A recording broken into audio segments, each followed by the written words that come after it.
ये कहानी है एक ऐसे क्लासिक स्नाइपर की जो अपनी आंखों पर पट्टी बांधकर भी कई किलोमीटर दूर अपने टारगेट को खत्म कर सकता है। लेकिन ये स्नाइपर पहले एक आम मैथ टीचर हुआ करता था। उसे जंग और बंदूक से बहुत नफरत थी, मगर एक दिन उसकी लाइफ में कुछ ऐसा हुआ जिसने उसे एक डिसेंट टीचर से एक बेरहम स्नाइपर बना दिया। कहानी की शुरुआत होती है यूक्रेन के एक छोटे से गांव से, जहां हमें एक छोटे से घर को दिखाया जाता है। इस घर में एक कपल रहता है जो हंसी खुशी अपनी जिंदगी गुजार रहे होते हैं। इस घर में रहने वाले आदमी का नाम है मिकोला और उसकी वाइफ का नाम है नास्टिया। नास्टिया एक ड्राइंग आर्टिस्ट थी और लकड़ियों को तराश कर उसे तरह तरह के स्टैचू बनाती थी।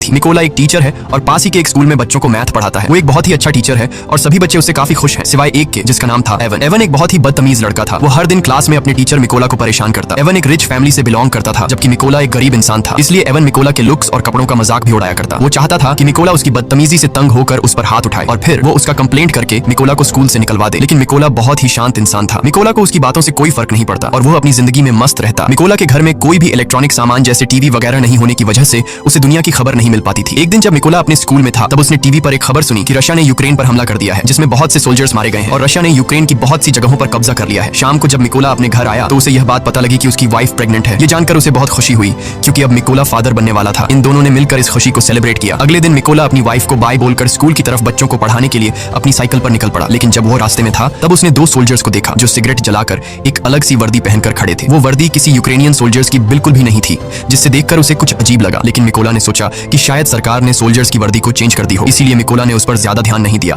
और जल्दी से अपने स्कूल पहुंचा। लेकिन जब वो स्कूल के अंदर आया तो उसने देखा कि पूरा का पूरा स्कूल खाली पड़ा है। कोई एक बच्चा भी स्कूल में नहीं आया। ये देखकर उसे गड़बड़ महसूस हुई। तभी उसने टीवी पर न्यूज देखा जिसमें बताया जा रहा था कि रशिया के सोल्जर्स यूक्रेन पर कब्जा करने के लिए यूक्रेन में घुस चुके हैं। और अब उसे एहसास हुआ कि उसने रास्ते में जो सोल्जर्स देखे थे वो असल में रशिया के थे। ये सोचकर उसे अपनी वाइफ की फिक्र हुई, क्योंकि उसकी वाइफ घर पर अकेली थी। वो फौरन अपनी साइकिल पर बैठकर घर की तरफ भागा, लेकिन अब बहुत देर हो चुकी थी। जब मिकोला घर पहुंचा तो उसने देखा कि वे दो सोल्जर्स उसकी वाइफ को बुरी तरह से पीट रहे थे। मिकोला ने अपनी वाइफ को बचाने की कोशिश की, लेकिन उन सिपाहियों ने उसकी भी धुनाई कर दी। मिकोला ने उनसे रिक्वेस्ट की कि प्लीज मेरी वाइफ को मत मारो, वो प्रेग्नेंट है। लेकिन सोल्जर्स ने उनकी एक नहीं सुनी और उन दोनों को पीटते गए। थोड़ी देर बाद एक रशियन सोल्जर ने मिकोला के घर की तलाशी ली और जब उसे अंदर कुछ भी काम का नहीं मिला तो उसने गुस्से में आकर मिकोला के घर को आग लगा दी और वहां से जाने लगे। अब अपने घर को जलता देख नास्टिया गुस्से से लाल हो गई और एक पत्थर उठाकर उन रशियन सोल्जर्स को मारने लगी। ये देखकर एक सिपाही ने गोली चला दी और नास्टिया की मौके पर ही मौत हो गई। मिकोला अपनी वाइफ को मरता देखकर उसके पैरों तले जमीन खिसक जाती है। वो अपनी वाइफ के पास जाता है और उसे गोद में लेकर फूट फूट कर रोने लगता है। ऐसे ही कुछ घंटे बीतने के बाद दो यूक्रेनियन सोल्जर्स मिकोला के पास आए। मिकोला की वाइफ को मरा हुआ देखकर उन दोनों सोल्जर्स को बहुत अफसोस होता है और मिकोला के कंधे पर हाथ रखकर उसे हिम्मत न हारने को कहते हैं। उसके बाद उन दो सोल्जर्स ने मिकोला की वाइफ के लिए कब्र खोदना शुरू किया और एक कब्र खोदकर मिकोला से कहते हैं कि तुम यहाँ पर अपनी वाइफ को दफना दो। अपनी वाइफ की मौत के बाद मिकोला पूरी तरह से टूट चुका था। अब वो बिल्कुल अकेला रह चुका था। उन रशियन सोल्जर्स ने न सिर्फ उसकी वाइफ को मार डाला